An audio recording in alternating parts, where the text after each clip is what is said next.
नमस्कार. हिंदुस्तान पोस्टमध्ये मी सुप्रीम मस्कर आपलं स्वागत करतो. 26 जानेवारी प्रजासत्ताक दिन आणि या विशेष दिनी आज आपण एका महत्त्वाच्या व्यक्तीशी बोलणार आहोत आणि ती व्यक्ती म्हणजे आहे कर्नल विजय भावे सर. आज आपल्यासोबत ते आहेत. मध्यमवर्गीय कुटुंबातला मुलगा ते लष्करातल्या कर्नल पदापर्यंत त्यांचा असलेला प्रवास, त्यांचा संपूर्ण जीवन प्रवास आणि या जीवन प्रवासाबद्दल आजच्या या न्यूजरूम गप्पांमध्ये आपण त्यांच्याशी बोलणार आहोत. आज स्वतः कर्नल सर आपल्यासोबत आहेत. सर, सगळ्यात पहिला प्रश्न माझा असा आहे, की पुण्यामध्ये आपलं माध्यमिक आणि शालेय शिक्षण झालं. त्यानंतर 12वीला आपण एन-डी-एमध्ये दाखल झालात. मध्ये दाखल होण्यासाठी जी काही कॉम्पिटिटिव्ह स्पर्धा परीक्षांद्वारे एक्झाम होते, ही एक्झाम खरं तर खूप आव्हानात्मक असते. त्यासाठी बरेच प्रयत्न करावे लागतात आणि 12वी म्हणजे जवळ मला वाटतं 16-17 वय आपलं असतं आणि त्या वयामध्ये आपण त्यासाठी कशा पद्धतीनं आपण तयारी केली होती आणि त्यावेळी काय मनामध्ये विचार होता आपल्या? लहानपणापासून मला थोडी सैन्यात जायची आवड होती आणि लहानपणापासून कुठेतरी गड किल्ले डोंगर आई बाबा घेऊन गेले. खास करून बाबा कमिन्स इंडियामध्ये सर्व्हिसला होते, पण आईबरोबर आम्ही सिंहगडावरती जायचो. वेगवेगळ्या दर सुट्टीला कुठल्या तरी एका कड्यावरती जाऊन किंवा कुठल्या तरी एका शिवाजी महाराजांच्या स्मारकावरती किंवा गडावरती जाऊन परत यायचो. त्यामुळे महाराष्ट्रातले जवळपास सगळे गड किल्ले आम्ही पाहिले आणि त्यामुळे मग थोडीशी आवड निर्माण झाली. पुण्यात असल्यामुळे एन-डी-ए घराजवळ होतं. कधी एन-डी-एमध्ये फिरायला गेलो, एन-डी-ए परेड पाहिली आणि वाटलं की हे लाईफ तकरीबन ठीक आहे. आणि त्यावेळेस सगळ्यांचं असं म्हणणं असायचं की अभ्यास जास्ती काही लागत नाही, म्हणून हे ठीक आहे. आणि अशी एक थोडीशी पहिले 7वी-8वीत असताना थोडी मनाने उचल खायला सुरुवात केली. तसा आमच्या फॅमिलीमध्ये आर्मी नाही, गव्हर्नमेंट सर्व्हिसमध्ये कोणी नाही. आयदर पीपल आर प्रोफेसर्स किंवा इंजिनियर्स. काका इंजिनियर होते, बाबा इंजिनियर होते, दोघं कमिन्स इंडियामध्ये होते. आणि येस, आजोबांच्या वेळेस थोडे तेव्हा सांगली मिरजेला होते, स्वातंत्र्य सैनिक आणि ह्याच्यामध्ये इन्व्हॉल्ड होते. 4 भाऊ होते, 2 त्या लढ्यामध्ये गेले, एक आजोबा राहिले नंतर आणि नंतर पुण्याला शिफ्ट झाले. पण कुठेतरी एक देशप्रेम बहुतेक आमच्या घरामध्ये कुठेतरी छोटंसं न बोलता पण कुठेतरी वास्तव्य करत होतं. 12वीची परीक्षा झाली तेव्हा आईबाबांचं एकच म्हणणं होतं, तू पहिले 12वी नीट कर, मग त्याच्यानंतर जमलं तर जा. आणि मग कधीतरी वाटायचं की आपण परीक्षा पास होणार नाही होणार, कारण मॅथमॅटिक्स जोडायचो. 90,000 मुलं अप्लाय करणार, 350 सीट आहे. मग एक दिवस आईला विचारलं काय चान्सेस किती आहेत? हे म्हणले, हे बघ तुला किती सीट पाहिजे? एक पाहिजे ना. त्यामुळे शिफारस आणि याचा विचार न करता जर तुझ्यात गुणवत्ता असेल तर तुला एक सीट मिळेल, आणि जर एक सीट नाही मिळाली तर सांगायचं आपल्याकडे ती गुणवत्ता नाही आणि मुगाट्याने मग कॉलेजला जायचं, इंजिनिअरिंग करायचं किंवा जिथे ॲडमिशन मिळेल ते शिक्षण पूर्ण करायचं. पण रडत येऊ नको की हे अवघड आहे आणि सोपं आहे. जर जमत असेल तर कर, जर जमत नसेल तर हे स्वप्न बघू नकोस. बरोबर. खरं ही वस्तुस्थिती. आणि मग त्यानंतर खरंच विचार करायला लागलो की इट इज पॉसिबल आणि मग शक्य झालं. परीक्षा दिली, पेपर दिले, इंटरव्ह्यू दिले आणि पास झालो. आपले काही सहकारी सुद्धा आहेत, त्यांच्याशी आपण काही प्रश्न असतील तर त्यांचे प्रश्न घेऊया. भावे सर, तुम्ही डिसिप्लिन लाईफ जगलात आणि आता तुम्ही एक सिव्हिलियन लाईफ जगताय. या 2 आयुष्यांमधला फरक कसा काय जाणवतो तुम्हाला? ते जरा लोकांना सांगा ना. रिटायर झाल्यानंतर थोडंसं, कारण आर्मीमध्ये असताना एक तुमचा दिवस सुरुवात होण्यापासून you are actually on the job. Morning PT parade is a part of the job. म्हणजे ते तुम्हाला असं ऑप्शन नाही आहे. तुम्ही सगळेजण ॲटोमॅटिकली उठून 4 वर्षाच्या ट्रेनिंग नंतर it builds into your genes, it builds into your, म्हणजे दररोज सकाळी पूजेला जसा एखादा माणूस जातो तसा तुमच्या एक बॉडीमध्ये तो एक रुटीन फिक्स झालेला असतो. Over a period of time तुमच्या घरामध्ये पण ते रुटीन ऑटोमॅटिक यायला लागतं, कारण तुमची जायची वेळ फिक्स, यायची वेळ फिक्स, आणि एक तुमची एक पर्सनॅलिटी डेव्हलप होते. I think army is less of A job, it builds your lifestyle. त्यामुळे प्रत्येक एक पद्धतीचं एक तुम्हाला एक सवय लागलेली असते. परत आल्यानंतर चॅलेंजेस म्हणण्यापेक्षा इट इज अ स्विच. आपण कॉर्पोरेटमध्ये म्हणतो ना स्विच. तर नवीन कंपनीत गेल्यानंतर जसा फरक जाणवेल तसा हा थोडाफार फरक जाणवतो. वैयक्तिकदृष्ट्या काही माणसं याला पॉझिटिव्हली घेतात, काही माणसं याच्याबरोबर कोप अप नाही होत. पण गेली 20-25-30 वर्ष ट्रेनिंग धरून, कारण defence is a place where generally you are out of the world. Even आपण इथे बघितलं तर कुलाबा हा भाग आहे आणि जिथे नेव्ही आहे त्या लोकांचं डे टू डे रुटीन तिथेच सुरू होतं. शाळा, शिक्षण, college, hospital, shopping, entertainment, everything is in house. कुठेतरी बहुतेक हे असं एक एम असेल की जास्ती लोकांनी बाहेर जाऊ नये, कारण पीपल कॅरी दर इन्फॉर्मेशन आउट. भले पुस्तकांनी कागदावरती नाही, पण त्याच्या डोक्यामध्ये ती इन्फॉर्मेशन आहे. So lesser the mix with the common ground, less is the passage of information. That is may be a requirement of info security. असं कुठे लिहिलं नाहीये, पण त्या हिशोबाने होते गेली 100, 150, 200 वर्ष जोपर्यंत इंडियन आर्मी हळूहळू शेप होत चालली आहे, तसं त्यांनी बनवत गेले. जेव्हा रिटायर झालो, नवीन लाईफ जगायला लागलो, तेव्हा सुरुवातीला थोडंसं अवघड झालं. सुरुवातीला काय म्हणतात त्याला, पहिली पायरी घरातून सुरुवात होती. जेव्हा दररोज सकाळी 7:30ला मी ब्रेकफास्ट करून तयार राहायचो, तेव्हा माझी बायको पण विचारायची, वैशाली 2-4 दिवस गेले सुखाने, 8 दिवस गेले, मग एक दिवशी चलन कुठे चाललंय जातं. म्हणलं नाही, थोडा तयार होऊन बसलो. म्हणून कशासाठी आता no change, bring that change in you. आणि of course she is a teacher, त्यामुळे she is my permanent teacher and I am her permanent student. बरोबर. मग थोडं बायकोने थोडं आता ह्या टप्प्यावरती आल्यानंतर, जेव्हा आधीचा एक टप्पा होता, जेव्हा तुम्ही लष्करामध्ये दाखल झालात, म्हणजे एनडीएचं प्रशिक्षण संपलं आणि त्यानंतर तुम्ही दाखल झालात, त्यावेळी ऑपरेशन विजय, रक्षक, पराक्रम, मेघदूत या मोहिमा आपण काही केल्या. या मोहिमांचा अनुभव काय होता? त्यातली कोणती मोहीम तुम्हाला सगळ्यात जास्त आव्हानात्मक वाटली? जसं आय थिंक यू बिंग मीडियापासून, म्हणजे कोणाचा इंटरव्ह्यू घेताना दरवेळेस तुम्हाला वेगळे अनुभव येत असतील, वेगळ्या ठिकाणी तुम्ही जात असाल, कव्हरेज करताना कुठे रायट्स कव्हर करत असाल, कुठे पॉलिटिकल, कुठे ट्रबल असेल, कधी नॅचरल कॅलॅमिटी करत असाल. So it becomes a part of your profession and you do it with your team. Op विजयमध्ये सुद्धा माझी युनिट ऑफ विजयमध्ये होती. I was a part of that unit. आणि या सगळ्या ठिकाणी जेव्हा गेलो, ऑफ मेघदूत म्हणजे सियाचीन आहे, या सगळीकडे तुमची टीम बरोबर आहे, and it is a team. आणि जेव्हा एकापेक्षा जास्ती माणसं असतात, तेव्हा मग ती एक संघटनेची एक ताकद असते. 1 is a specimen, 2 is a buddy, 3 is a mob, and above 3 is a mob. So that becomes a crowd.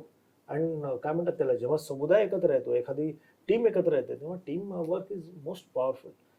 एकमेकांच्या पियर प्रेशरमुळे पण बरीच लोक त्यामुळे इम्प्रूव्ह होतात. जेव्हा सियाचीनमध्ये जायचं आहे, तेव्हा त्याची पूर्वतयारी जेव्हा असते, तेव्हा जर मी मागे राहिलो तर मी या टीममधनं जाणार नाही, आणि मला मग दुसरीकडे कुठेतरी टेम्पररी पोस्ट करतील. आणि मग परत जेव्हा मी त्या टीममध्ये येईन, जेव्हा सियाचीनमधनं खाली येतील, पुढे काश्मीरमध्ये, पंजाबमध्ये पोस्टिंग आलो, तर मग माझ्या ते ब्रँड लागेल, ये तो सियाचीन नाही चढा है. That is called as a peer pressure. It is not a negative pressure, but it is a positive pressure of performance.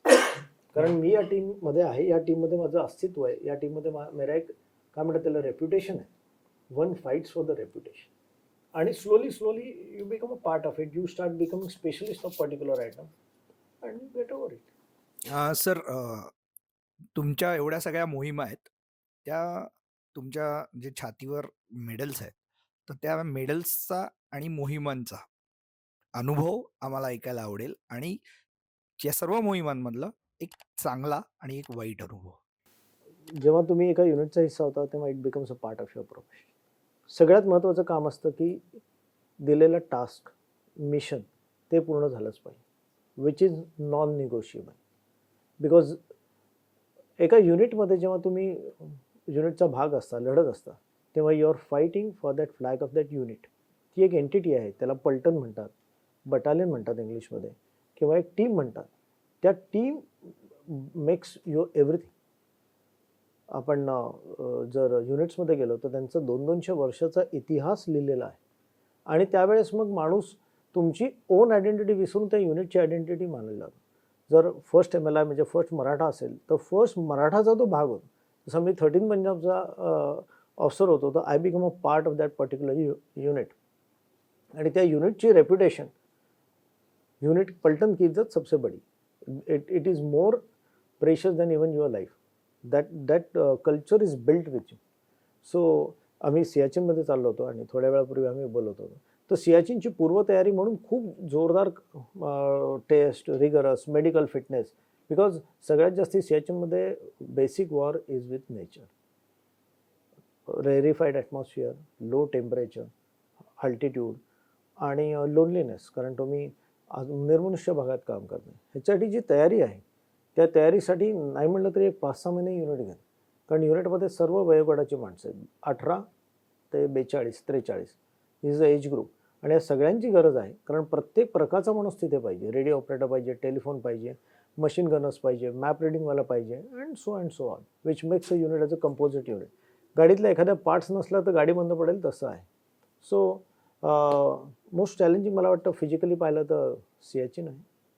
आणि कारण it it it gives you a final call of your fitness and mental strength. आणि आमच्या युनिटनी Siachen tenure पूर्ण केलं.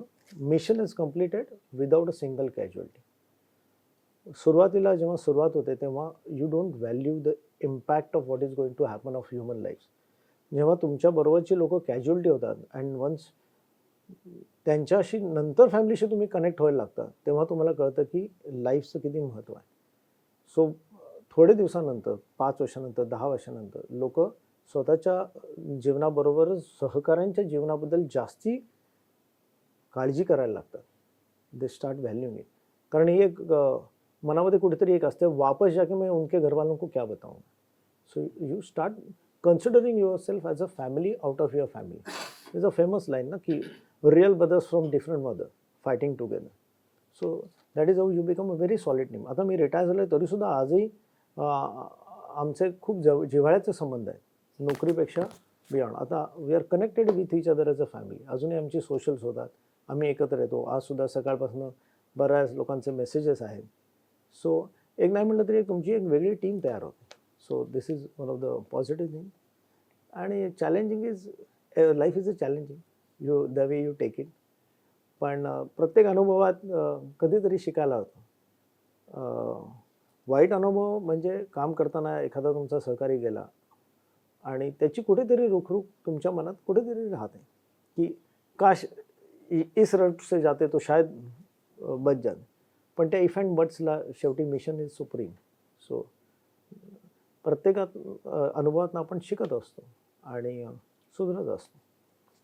Varadkar sir, तुमच्या गलवानचा अनुभव तुम्ही म्हणजे जो सांगू शकता तो आम्हाला ऐकायला आवडेल. आमची युनिट सियाचीनमध्ये पहिले होती आणि त्याच्यानंतर आम्ही सिक्कीममध्ये आलो. तर सिक्कीममध्ये बंकर नावाची जागा आहे. जो bunker is a top most. आपण सिक्कीम पाहिलं तर एका थंबसारखं आहे.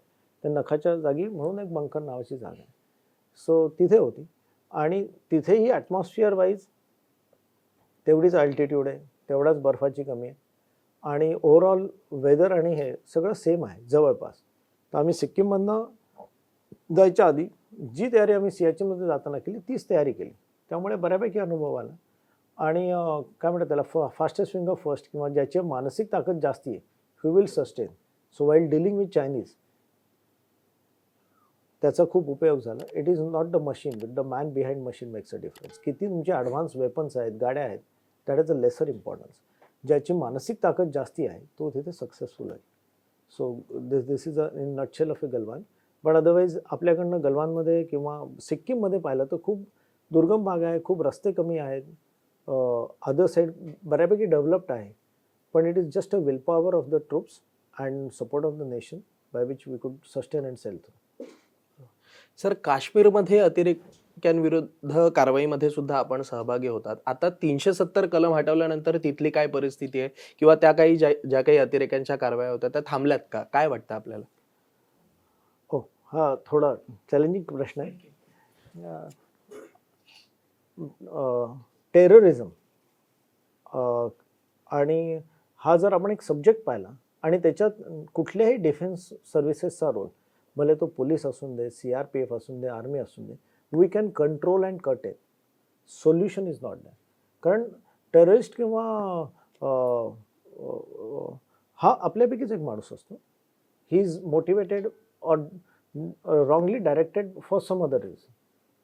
Young age, and he is fascinated by some idea which is against the Constitution of India.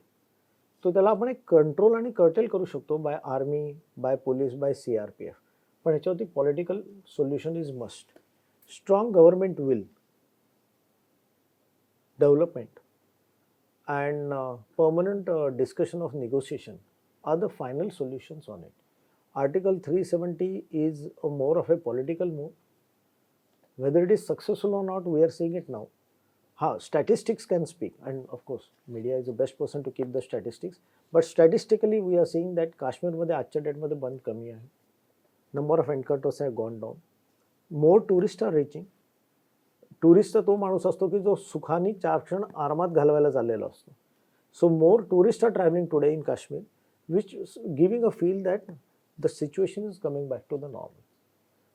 So it is not only one Article 370, it is one of the factor, but one of the factor. Strong government policies, sustainable efforts made by the defense forces, and implementation of government rule in consultation with the development makes a difference. जेव्हा माणसाला रिकामा आहे तेव्हाच तो असे गोष्टींबद्दल विचार करू शकतो. जर डेव्हलपमेंट आली, आता ट्रेन पोचली, श्रीनगरपर्यंत ट्रेन जाते आता, तर या डेव्हलपमेंट्सनी पण बऱ्यापैकी अनएम्प्लॉयमेंट कमी होतं. अनएम्प्लॉयमेंट कमी झालं की हे कमी होतं. कुठेही बघा, आपण टेररिझम कुठे आहे, आपण रेड कॉरिडॉर किंवा माओइस्ट बघतो, तिथली डेव्हलपमेंट बघ. कारण आजच्या डेटमध्ये त्या यंग जनरेशनला दुसरं काही काम किंवा रोजगार किंवा स्वतःचे 4 कष्ट करून पोट भरायचीच ऑप्शन नाही, मग तो डायव्हर्ट होतो. North east is same. Improve the industries, opportunities and employment and a stable government, things will improve. बरोबर. सर, मेरा क्वेश्चन ये है कि आपने जम्मू कश्मीर में भी सर्व किया है और नॉर्थ ईस्ट सिक्किम में भी सर्व किया है। तो दोनों का जो टेरिटरी है, दोनों का जो टेरेन है, वो एक जैसा भी है और कभी-कभी वहाँ के जो टेररिस्ट हैं या फिर नॉर्थ ईस्ट इंसर्जेंट्स हैं, का नेचर अलग है। तो वो कितने सेम हैं और कितने अलग हैं? इंसर्जेंट इन नॉर्थ ईस्ट और टेररिस्ट इन कश्मीर? एक सिमिलरिटी है, they are against the legally formed government of India. They are against the government of India, against the common masses what we think. यानी जो उनकी सोच है, जो देश के प्रगति के खिलाफ है ना, ये एक सिमिलरिटी है. भिन्नता यह है कि वो अलग भाषा बोलते हैं, वेपन्स उनके अलग है, उनका इंटेंट अलग है, टारगेट्स अलग हो सकते हैं. कोई पॉलिटिकल लीडर्स टारगेट कर रहा होगा, कोई पुलिस को टारगेट कर रहा होगा, कोई आर्मी को टारगेट कर रहा होगा. ये सारे एक्शन से आदमी एक ही एक्शन कर रहा है, disruption of the lawful government. रोज़मर्रा की जो इंसान की ज़िंदगी है, जिससे एजुकेशन, मेडिकल, बिजनेस, इंडस्ट्री जो आराम से चलेगी, वो ना होने देना. कोई भी बन या ये एक्टिविटी वो है टू ड्रॉ द अटेंशन. मुझे लगता है कि one of the sole aim of all this is also to bring the media attention. Public का अटेंशन लेना, न्यूज़ में आना चाहिए, सोशल मीडिया में आना चाहिए. टुडे सोशल मीडिया की पावर इतनी है, मीडिया की पावर की ओपिनियन बदल दे. वी हैव सीन गवर्नमेंट बदल सकती है, क्योंकि जो एक आप छोटी रील बनाओगे या एक छोटा वीडियो बनाओगे, 5 मिनट के अंदर पूरी दुनिया में पहुंच जाएगा. सो बेसिक उनका मकसद ये है. उसके पीछे एक्सटर्नल सपोर्ट्स भी हो सकते हैं, फंडिंग हो सकती है और काफ़ी एक्शंस. बट सर, जैसे आपने बोला एक्सटर्नल सपोर्ट, तो जहाँ पे एक्सटर्नल प्लेयर्स होते हैं, जैसे कश्मीर में एक्सटर्नल प्लेयर हमारे पड़ोसी हैं, नॉर्थ ईस्ट में मोर और लेस हमारे पड़ोसी हैं, उनको आर्म्स एंड वेपन्स प्रोवाइड कर रहे हैं। तो उसमें उनके पॉलिटिकल इंटेंट का कितना ये होता है? क्योंकि कश्मीर में वो डायरेक्ट इन्फिल्ट्रेट कराते हैं और नॉर्थ ईस्ट में वहाँ के लोकल होते हैं जो वेपन्स ये उठाते हैं। तो उसमें कैसे फ़र्क आता है? जिस आदमी के हाथ में बंदूक है और वो ट्रिगर दबा के गोली मारा है, तो कहाँ से उसको ट्रेन कर लिया, इसमें ज़्यादा फर्क नहीं पड़ता. उसका पोटेंशियल तो उतना ही है गवर्नमेंट को डिस्टर्ब करने के लिए, कैजुअलिटी करने के लिए.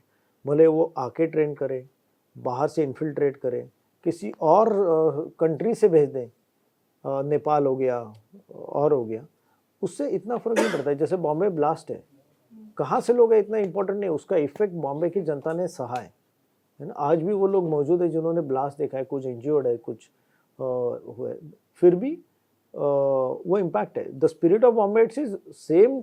लोग उसी ट्रेन से शाम को वापस आ गए. So that is a spirit which Indian society है. मला असं विचारायचं आहे की ज्यावेळेला समोर शत्रू आहे, तुमच्यावर बंदुकीची गोळ्या झाडतोय, अशा वेळेला तुम्हाला माहिती असतं की आता माहित नाही काय होईल, मला त्याला मारायचं एवढं तुमचा एम असतो. पण त्यावेळेला तुमच्या मनात असं काय असतं की ज्याच्यामुळे तुम्ही त्या शत्रूचा नाश करायचा, त्याला मारायचा हाच विचार ठेवतो? तुम्ही तुमच्या घराचा, तुमच्या भावंडांचा, तुमच्या घरच्या परिस्थितीचा तुम्ही विचार करत नाही असं मला वाटतं. तर त्यावेळेला तुमच्या डोक्यात काय असे विचार असतात? एक तर तो you have been trained as a soldier. एक डॉक्टर जसा पेशंटला बघतो, तसं that is a part of your profession. So over a period of time जोपर्यंत तुम्ही ऑपरेशनमध्ये जाता, you have been train to do that operations. मनामध्ये कुठेतरी चलबिचल होते का? नक्कीच होते. आर्मीमध्ये असणारा प्रत्येक माणूस शेवटी ह्युमन आहे. But it overcomes when the first bullet if hits to one of your colleagues, and that is why the team is so important. आणि त्या माणसाला जर तुम्ही मारलं नाही तर तो तुम्हाला मारणार आहे. तो तुमच्यापैकी कोणाला तरी मारणार आहे, भले तुम्ही नाही. त्यामुळे त्याचा नाश होणं अत्यावश्यक आहे. आणि 4 वर्ष, 5 वर्ष, 10 वर्ष तुमचं शिक्षण आणि प्रशिक्षण फक्त त्याच्यासाठीच गेलेलं आहे. So definitely will focus. Even इंडिगोचं आपण जर विमानात एंट्री केली आणि कॉकपिटकडे पाहिलं तर त्याच्याकडे एक कोट लिहिलेलं आहे, flying is a serious business, leave your worries behind before you enter. हे पायलटसाठी आहे. अर्थात जस्ट मी पाहिलं परवाच फ्लाईटमधनं येताना, तर flying is a serious business, leave your worries behind. So army is a serious profession, leave your family worries behind once you wear a uniform. So over a period of time you get built into it. कारण बरीच लोक, बरीच jawans असतात, त्यांचे आई वडील serious असतात, कधीही असतं, कधी घरामध्ये कोणीतरी आजारी असतं, बायकोची डिलिव्हरी असते, तरीसुद्धा they join for the reputation of their unit and their own personal reputation in the army, and it becomes a part of your profession. जसं आम्ही काश्मीरमध्ये ऑपरेट करायचो तेव्हा ब्ल्यू जॅकेट घालून media persons also used to travel there, कारण त्याच्यासाठी पण तो आता पार्ट ऑफ प्रोफेशन आहे. ती झिलस आहे, ती जिज्ञासा पण आहे. So it is something similar to it. Even आमच्याबरोबर ट्रक ड्रायव्हर्स असायचे ऑफ पराक्रममध्ये, काही आर्मीशी संबंध नाही, पण जस्ट नेशनल स्पिरिट वो भी चल रहे, कहते नहीं सब चलेंगे, बॉर्डर तक तो छोड़ के आएंगे आपका गोला बारूद. इवन रात्री डाउनलोड करत होतो, माइन्स लावत होतो, so they were also involve into it. So that motivates you, that thrills your mind with the lot of pressure of responsibility by Indian society. एक सध्याचा ज्वलन प्रश्न असा आहे की बांगलादेशी घुसखोर. तर या बांगलादेशी घुसखोरीकडे सैनिक कसा पाहतो? सरकारने याच्याबद्दल स्टेप्स उठवाव्या. आणि तो माणूस येतोय कुठे, तो माणूस राहतोय कुठे, आपल्याच सोसायटीजमध्ये राहतो. माणूस म्हणून तो वाईट आहे का? नाही. पण जर संख्या वाढत गेली तर ट्रोजन हॉर्ससारखी गोष्ट आहे. ट्रोजन हॉर्सला आत कोणी घेतलं? त्याच लोकांनी आत घेतलं, आणि नंतर त्या ट्रोजन हॉर्सचा नंतर विनाश झाला. त्यामुळे समाजामध्ये ह्याची जाणीव व्हायला पाहिजे. अशीच प्रकारच्या रिपिटेशन्स ह्याच्या आधी पण झाल्या असतील. जर आपण इस्रायल पाहिलं तर थोड्या दिवसापूर्वीच त्यांनी वर्क परमिट्स दिले होते. त्या लोकांना माहिती होतं तुमचा प्रत्येक एरिया आणि काय.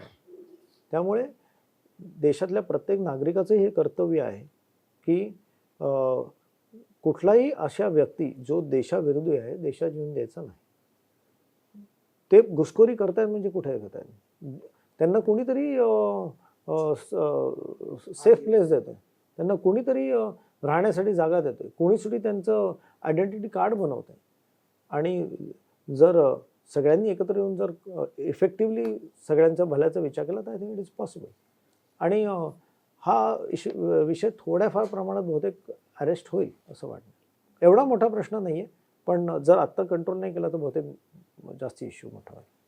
आपल्या बोलण्यात मगाशी एक उल्लेख राहिला, 2017ला आपल्याला सिक्कीम राज्यामध्ये भारतीय सीमारेषेवरती जे आपण विशेष कामगिरी केली त्यासाठी सेनापदक आपल्याला देण्यात आलं.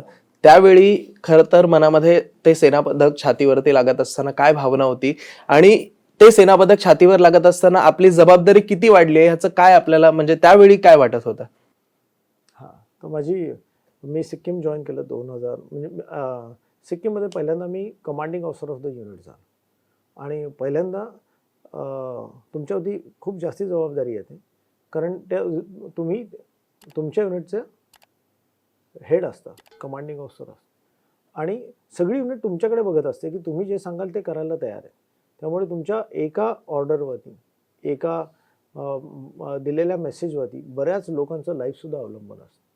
त्याच वेळेस तुमचे वरचे अधिकारी तुमच्यावरती जबाबदारी टाकून खात्री असते त्यांना की हा माणूस हे करणार आहे. So it is a pressure of performance, pressure of peers, and a responsibility of jawans, officers आणि त्यांच्या फॅमिलीज पण. फॅमिलीज का? कारण तुमचा एक चुकीचा निर्णय कोणाचं लाईफ गेलं तर कमीत कमी 4 ते 5 लोकांच्या जीवनावरती कायमचा फरक होतो, कारण त्यांचं लाईफ कायमचं बदलतं. Sanctity of the border was a main responsibility सिक्कीममध्ये.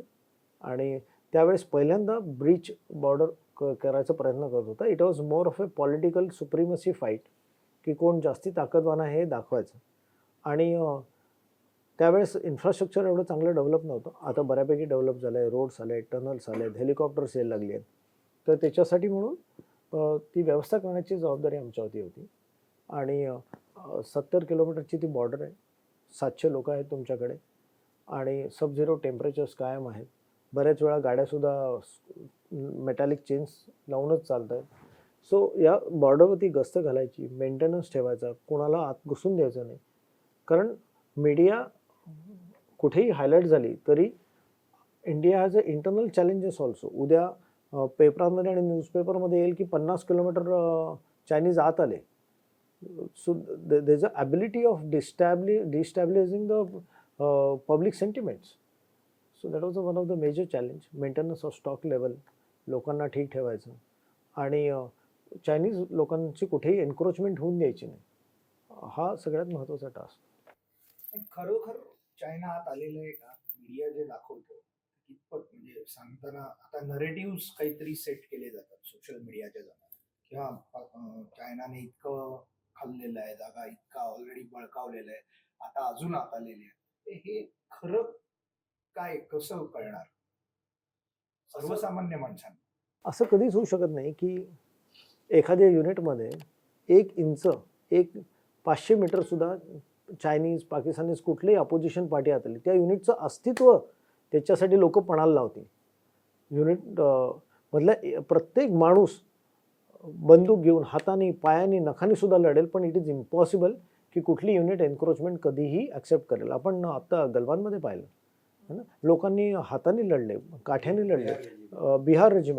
बिहार रेजिमेंटचे CEO होते, म्हणजे कर्नल होते, पण त्याच्याबरोबर लढणारी इवन पंजाब रेजिमेंट, 3 पंजाब, बाकी सगळी माणसं होती, ड्रायव्हर सकट सगळेजण होते.